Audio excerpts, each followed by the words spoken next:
We're not going to spend all of our time here, but open your Bible to Revelation chapter 2. In Revelation chapter 2, we start a series of 7 letters to the 7 churches of Asia. And there's a lot of imagery given in these letters, but I want to look at one of the letters in particular because it pertains to our topic this morning.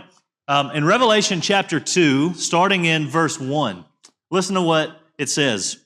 To the angel of the church in Ephesus, write, the one who holds the 7 stars in his right hand, and the one who walks among the 7 golden lampstands says this, I know your deeds and your toil and your perseverance, and that you cannot tolerate evil men.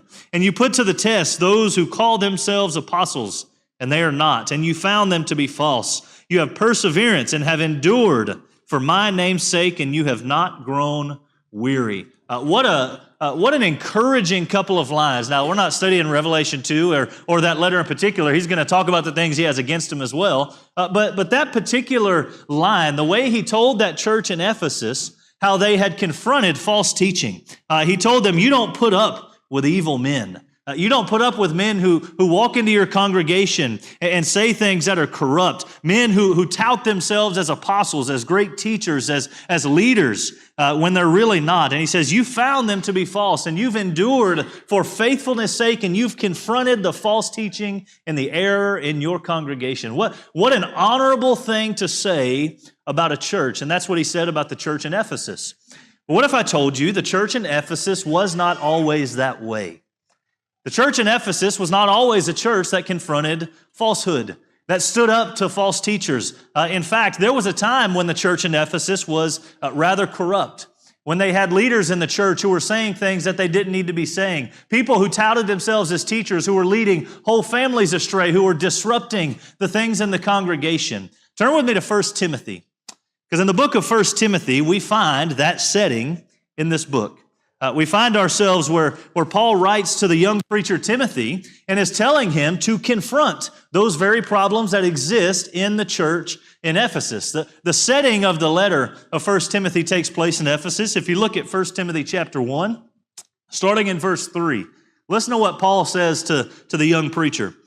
He says, as I urged you upon my departure from Macedonia, remain on at Ephesus, so that you may instruct certain men not to teach strange doctrines, nor pay attention to myths or endless genealogies, which give rise to mere speculation, rather than furthering the administration of God, which is by faith. You see, Timothy's job at the church in Ephesus was to instruct certain men to stop teaching strange doctrines, to stop teaching things that were contrary to basic Christian understanding. And in verse 6, he goes further. He says, for some men straying from these things have turned aside to fruitless discussions, wanting to be teachers of the law, even though they do not understand either what they are saying or the matters about which they make confident assertions. He says there are some men in this church who are saying things they ought not say. They're touting themselves as teachers when they have no place in the church as teachers. They're corrupting people. If you keep reading, you skip down to verse 19 here in chapter 1. He calls them out by name.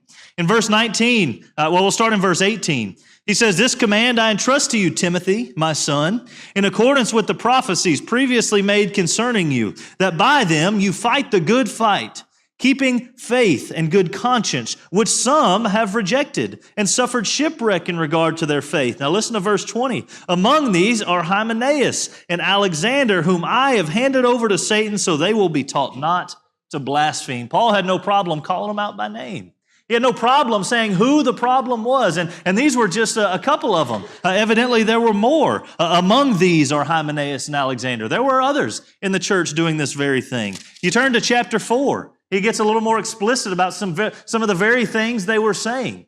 In chapter 4, verse 1, he says, but the Spirit explicitly says that in later times some will fall away from the faith, paying attention to deceitful spirits and doctrines of demons by means of hypocrisy of liars, seared in their own conscience as with a branding iron, men who forbid marriage and advocate abstaining from foods which God has created to be gratefully shared in by those who believe and know the truth. He says, there are some men, this was told to us long ago. We knew this falling away was coming. And he says, these men are living as if their conscience is seared. They're teaching things that are just absolutely false about marriage and about food. You turn over to chapter 6.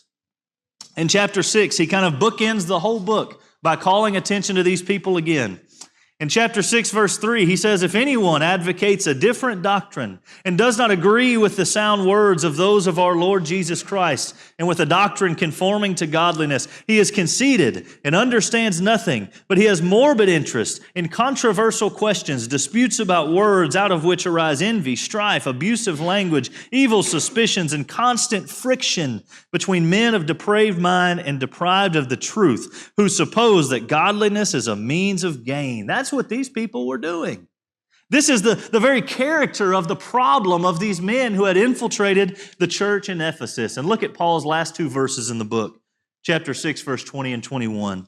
O Timothy, guard what has been entrusted to you, avoiding worldly and empty chatter and opposing arguments of what is falsely called knowledge, which some have professed and thus gone astray from the faith. Grace be with you. You see, the setting of the book of 1 Timothy is one where he's charging Timothy to confront these people who infiltrated the church, to stand up to those who had put themselves into leadership roles and were corrupting the entire congregation. And he says, Timothy, I know you're just a young guy, but it's time for you to go in there and stand up to these men. It's time for you to stand up for the truth, to use the spirit that God gave you. In fact, in 2 Timothy, he's going to offer further encouragements in that regard. And he says, I want you to stand up and teach certain things, to set things in order within the church. Now, here's where we're going. All of this points to why Paul charged Timothy to appoint upright and godly and moral leaders and servants in the church at Ephesus. You see, the reason he gave the instructions in chapter 3 on elders and deacons was because there were people putting themselves in leadership roles in the church that did not need to be there. And he told them, you need to appoint godly men. Godly men who will shepherd this congregation. Godly men who will serve in this congregation as deacons. These need to be moral men and upright men. And you see, the same reason that Paul was telling Timothy there about why they needed these kinds of leaders in the church is the very same reason we need them here today. Because if we don't put godly men in leadership, you know what happens? Those men infiltrate these walls, and they come in, and they teach things they ought not teach. And they say things they ought not say. And then all of a sudden the congregation becomes corrupt, the very opposite of what we read in Revelation 2, a congregation that's not willing to stand up to false teaching because the false teachers are your leaders. A congregation that becomes immoral because the very people who lead you are immoral. And so talking about this conversation about elders and deacons and their character, their qualifications, who they are as men, is an urgent need. It's what keeps a congregation moving in the direction of faithfulness. It is why all of this matters. Because if we don't have it, we're just floating in the wind, aimless, at risk of departure from the faith. And so Paul tells Timothy, I need you to establish godly leaders in the church. And this brings us to our topic for this morning. We're going to talk about the character and the qualifications of deacons.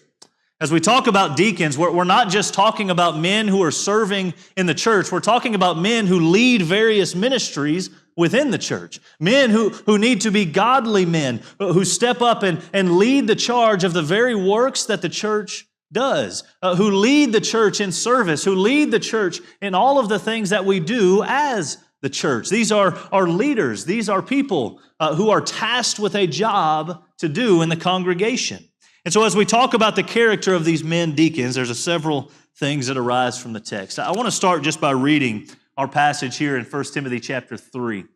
And as we read this passage on deacons, take in what it says, and then we're going to break it down into a couple of pieces, and then the lesson will be yours. 1 Timothy chapter 3, starting in verse 8. Listen to what Paul says about deacons. Deacons, likewise, must be men of dignity, not double-tongued or addicted to wine, or fond of sordid gain, but holding to the mystery of the faith with a clear conscience. These men must also first be tested. Then let them serve as deacons, if they are beyond reproach. Women must likewise be dignified, not malicious gossips, but temperate, faithful in all things. Deacons must be husbands of only one wife, and good managers of their children and their own households. For those who have served well as deacons obtain for themselves a high standing and great confidence in the faith that is in Christ Jesus. This is our passage we're going to work through small piece by small piece, little by little. And what we're going to see here is the qualifications that are set forth for these men who lead various ministries in the church that are called deacons. The word deacon itself just means a servant or a minister of sorts. It's used in a specific sense to talk about people who serve in a church-appointed role, but it's also used in a generic sense to talk about general people who serve and minister in the church. But specifically in this passage, we're talking about those appointed to the role of deacon, to the office of deacon.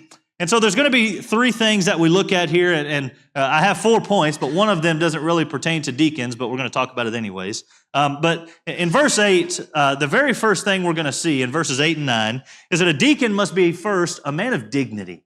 A deacon must be a man of dignity. Notice what it says in verse 8. Deacons likewise must be men of dignity, not double-tongued, or addicted to much wine, or fond of sordid gain, but holding to the mystery of the faith with a clear conscience. He says the deacon must be men, they must be men of dignity. That word dignity means they're worthy of respect and honor. They're men that you look at and you think, that's an honorable man, and I have respect for him and his way of life and his character. It's a man you can look at and see that is a man of dignity. He's worthy of respect and honor. Now, he describes that in a couple of ways. He says, not double-tongued.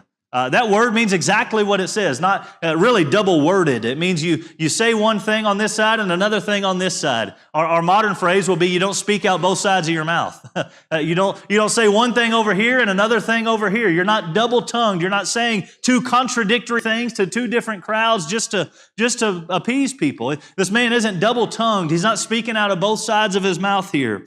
He says he's not addicted to much wine. This man is not characterized as a drinker. You don't look at him and think, yep, that's the man every Friday night he's at the bar. Or this is the man who's got a refrigerator full of beer every weekend. This man is not that man. He is not characterized as a drinker. He's not addicted to much wine. He also says he's not fond of sordid gain. Not fond of making money and always being greedy, and he's money hungry. He'll do any impure thing just to make a buck. That's not the character of this man. And so he says men of dignity are not double-tongued. They're not characterized as drinkers. They're not characterized as greedy, money-hungry people. But rather in verse 9, what is their character? He says, but holding to the mystery of the faith with a clear conscience. He says this is a man who you look at and you know he holds firmly to the doctrines of Christ. He holds firmly to the message of Jesus Christ, the mystery of the faith. Not only does he hold firmly to it doctrinally, but it says he holds firmly with a clear conscience. He's not convicted before God of evil. Now, this doesn't mean he's a perfect man, but it's a man who stands before God and trusts in the grace of Jesus as he lives his life. No man is a perfect man, but a deacon must be a man who serves God with a clear conscience. He's not convicted of evil. He's not guilty of sin. He's a man who serves God with a clear conscience and holds firmly to the message. And so this is the first picture of deacons, is that they are men of dignity. They're not double-tongued. They're not characterized as drinkers. They're not greedy, money-hungry people, but they're faithful people who serve God with a clear conscience. That's the character of a deacon. And so let me ask, men, what is your character? What does your life look like? Are you men of dignity? Are you men that people look at and they say, I respect that man for the way that he lives his life? Or are you the kind of person that talks out of both sides of your mouth?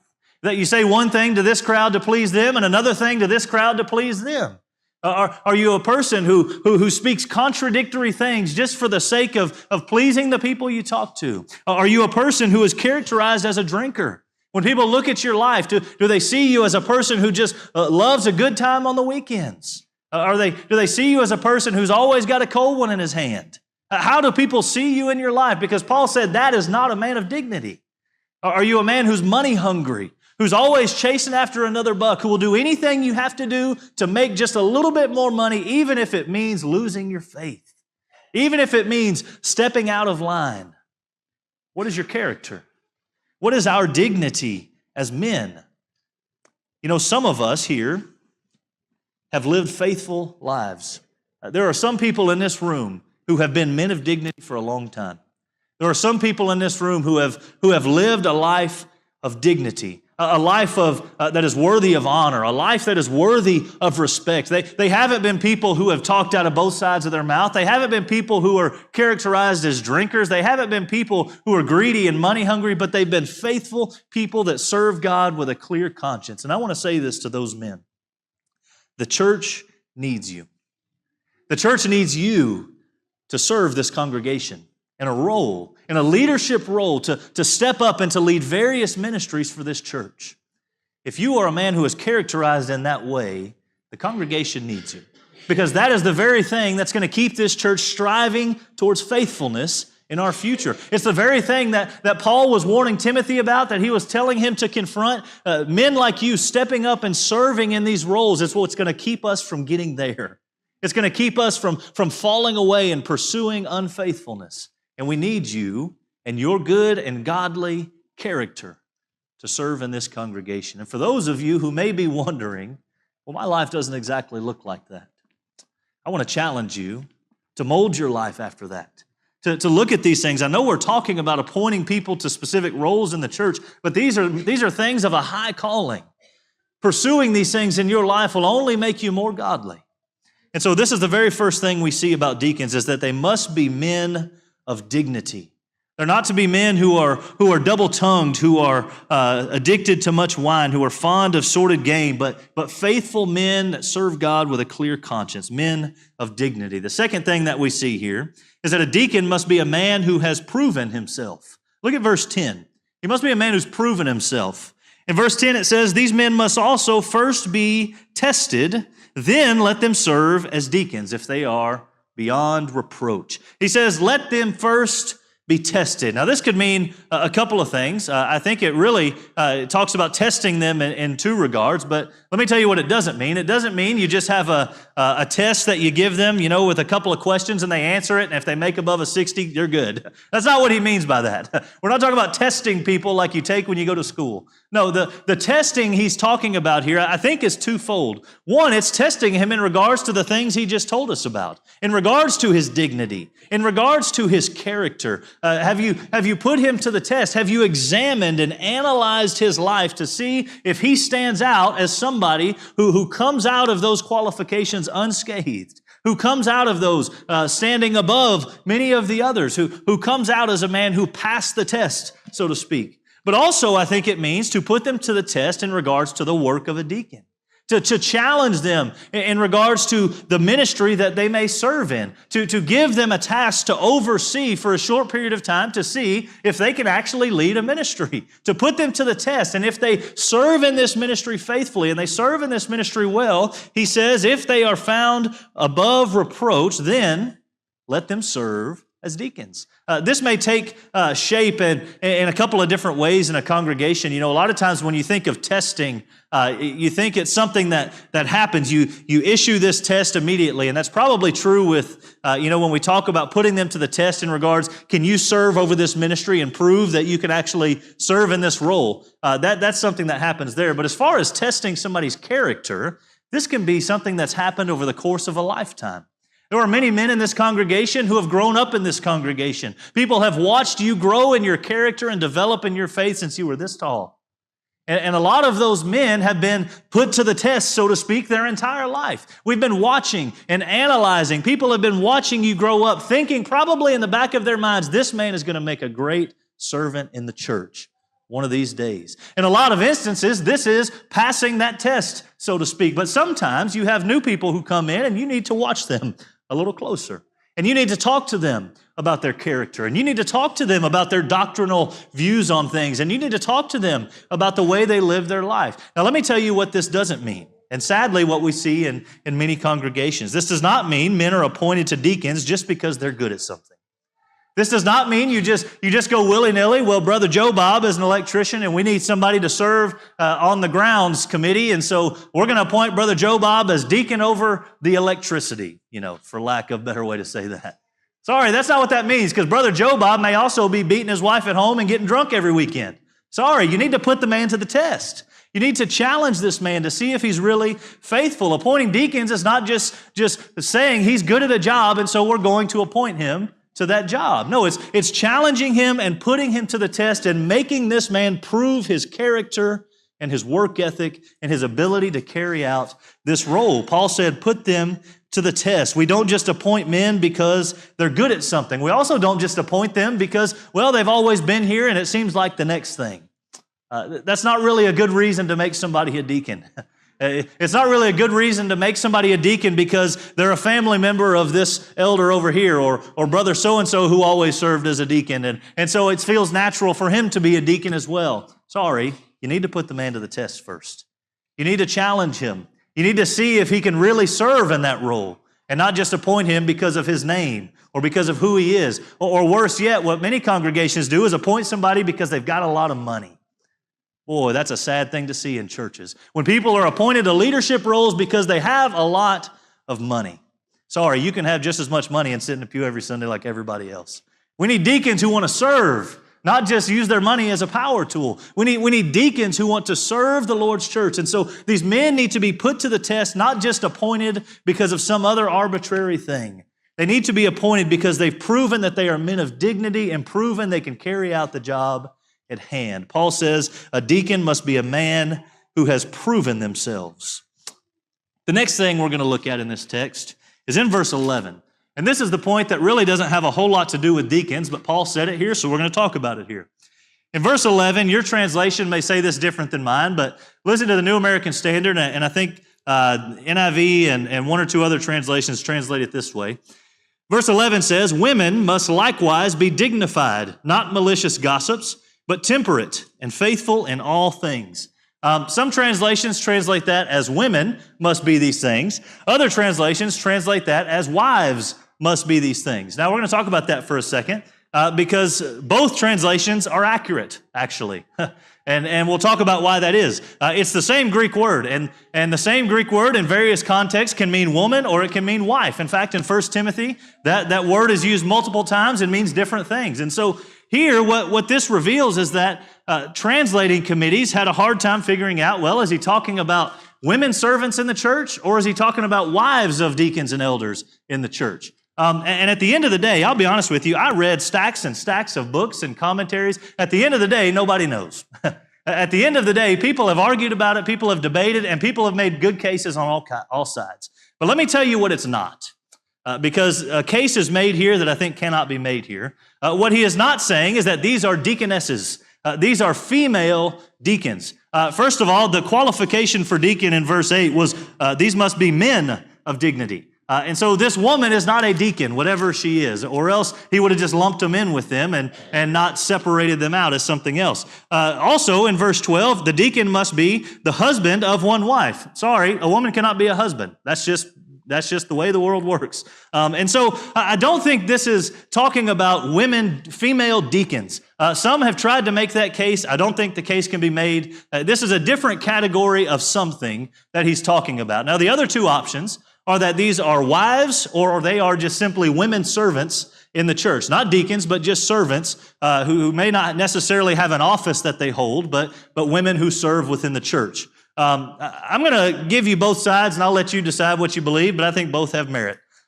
First of all, let's talk about the wives. Contextually, in this passage, wives seems to make sense. He talks about elders, he talks about deacons, and then he talks about the wives of the elders and deacons right here in this passage. And that's why some translations say wives. And I think it fits. And you think about not just contextually, but with the work of elders and deacons, necessarily the wives are going to hear things that other women may not hear. Serving as an elder's wife, some of you are elders' wives, and you've probably heard things that you wish you could unhear. But that is the natural side part to serving in that role as elder and as deacon. As you lead ministries, as you lead congregations, you are going to hear things, you are going to see things that other people will not hear. And so he says, wives must be likewise dignified, not malicious gossips, but temperate and faithful in all things. It fits perfectly well for this to be talking about wives, and I think that's a very strong possibility for what he's talking about. And on the other side, it could also be women servants. First of all, the women servants has a strong Old Testament background. In Exodus chapter 38, they had women who served in the tabernacle, who served in various roles at the entryway to the tabernacle. In Exodus 38, verse 8, if you want to write that down and read it another time, it talks about the women servants who served in the tabernacle. I think of women like Phoebe, who was called a servant of sorts. I think of women like Dorcas, who made coats for the widows. I think of women like Priscilla, who her and her husband went around and taught the gospel to numerous people. I think of the book of Acts and in Romans 16 and all of the women who hosted the church in their homes. These are all women who were servants of the church in some way, who led ministries, so to speak, in some way. Dorcas led a coat ministry. Phoebe, she was responsible, sometimes even seen as one of Paul's right-hand people to go and do things, to take care of things.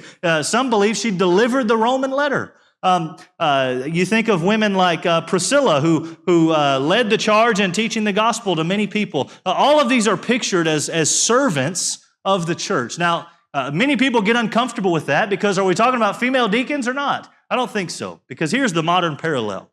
We have a lot of women who go over here and teach kids Bible classes, who lead time travelers, who lead ladies' days, who lead fill in the blank. We have women servants all over the church, and so I don't think we ought to be uncomfortable with that being a possibility as well. And if you take that possibility, he says women, these women servants, must likewise be dignified, not malicious gossips, but temperate and faithful in all things. The point stands true on both ends of this. No matter what interpretation you take of who these women are and what their job was, both are equally necessary. If it's elders and deacons' wives, they must be these things because it comes with a part of the task. You must be women who are dignified, who are women of dignity, who are not people who tear people down with your words, who don't gossip about all of the things you hear going on as a leader of your ministry or as an elder or deacon wife, whatever it is. You are not a malicious gossip in those things. You're temperate, you're self-controlled in what you do, and you're faithful in all things. Both of those things apply to both sides of this. And so I want to ask this. I've already asked the men because we're talking about deacons, but ladies, how is your character? Ladies, what is your dignity look like? Are you a woman that displays godly behavior in the way that you live? Are you a woman of dignity, a woman of faithfulness, a woman who is not accused of tearing people down with your words or gossiping about all of the things you hear in the foyer? Are you a woman who is temperate, who is self-controlled in that regard? You see, the ladies are called to a high task as well. Those who may serve in the church as elders and deacons' wives or as women over various ministries in the church. You're called to a higher standard. And so, ladies, how is your dignity? How is your character? You see, we also need faithful women to serve in the church right alongside all of the faithful men in the church. We need faithful women who display the character of Christ to lead in various ministries like time travelers, like Bible classes, like ladies' days, like all of you ladies who organize these baby showers, who go, I can't tell you how many things go on behind the scenes that are operated by you ladies. And you're called to be faithful and godly women in those roles as you lead these various things going on behind the scenes. Now, this is a side note, but it's important to talk about because Paul talked about it here. Now, the next thing, back to deacons, after this intermission that Paul gives in verse 11, in verse 12, the next thing he's going to say is that a deacon must be a good leader in his home. He says deacons must be husbands of only one wife and good managers of their children and their own households. He says the deacon must be a man who is a good leader in his home. He must be the husband of only one wife. This is a man who is a one-woman kind of man. He is devoted to one woman. He's not a man who's characterized as a womanizer. He's not a man who is a flirt with all of the other women. He's a man who has integrity in his marriage. I think this also means this is a man who is not plagued with divorce and remarriage situations. This is not a man who you look at his life and it's just characterized by woman after woman after woman, no matter the circumstances. This is a man who has devoted his life faithfully to a woman. And he serves in that house as a leader of his home. He is the husband of one wife and faithful to that one wife. It also says in verse 12, he must be good managers of their children and of their households. They must be good managers of their children. Rulers is the word of the house. They must rule well over their children, rule well over their households. They have obedient children. They have a functional home. There's a lot of dysfunctional homes in our world. This man must be characterized by a good and faithful and functioning home where the father is leading the family and not just leading them to be good citizens in the world and good people who are not rebellious and chaotic, but they're obedient, but also leading them deeper into Christ and leading them deeper into the church. This is, when you look at this man, that is what characterizes his household. You can see that in the way that he manages his home. This is what the deacon must be, a good leader in his home and his marriage, of his children and of his household. And so I think there's a baseline principle here that I want to talk about. First of all, Christian homes are supposed to be different than worldly homes.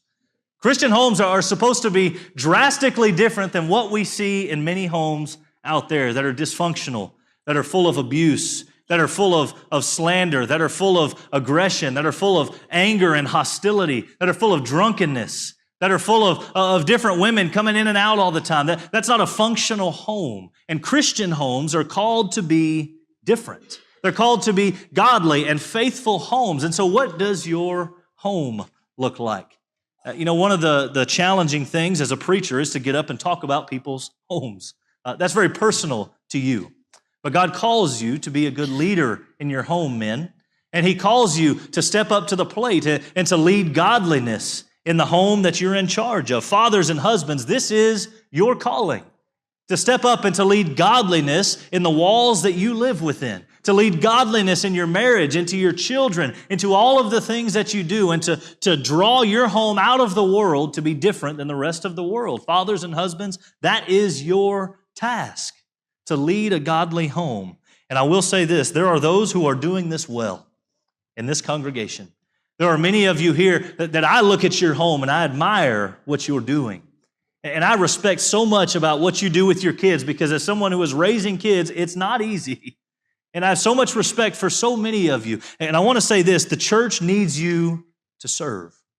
The church needs you to serve as a deacon in this congregation, to take that same leadership that you're displaying in your home and display it over the various ministries we have in this congregation. The church needs that. It's what's going to keep us moving in the right direction faithfully. If you can manage your home that way, to use Paul's language, you can manage the church that way. And that's the point of this, is that the deacon must be a good leader in his home. And some of you are doing that very well, and we need you to serve as deacons. Now, Paul's conclusion is in verse 13, and it'll be my conclusion as well. He says, "For those who have served well as deacons, they obtain for themselves a high standing and great confidence in the faith that is in Christ Jesus."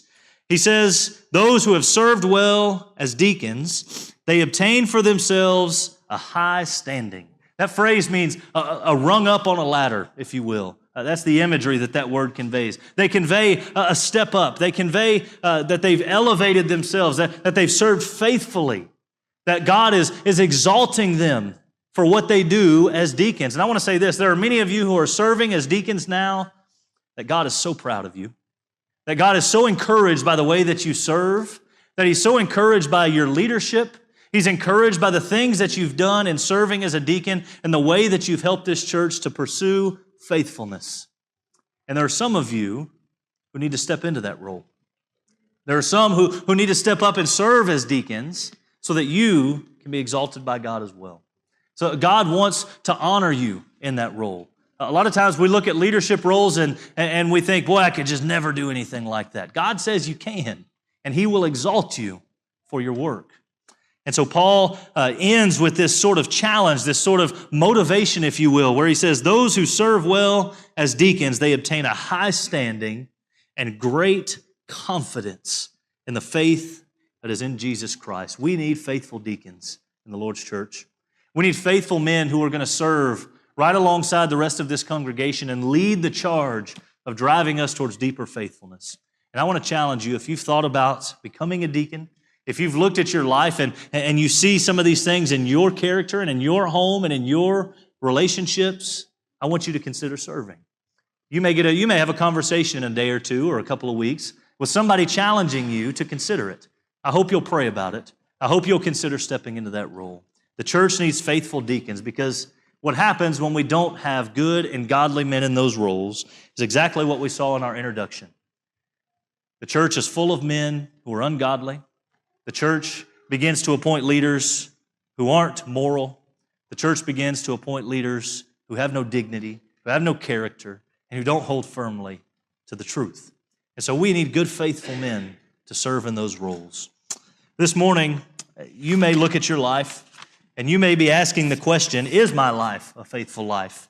A lot of these conversations about deacons and elders, we're looking at specific roles, but when applying these things generally, Christians are called to do these things just as much. Every Christian is called to do this. Every Christian is called to live faithfully, to not be double-tongued, to not be a malicious gossip, to hold firmly to the message of Christ with a clear conscience. And you may be looking at your life this morning and wondering if that fits your life. And if it doesn't, I want to challenge you to make it right.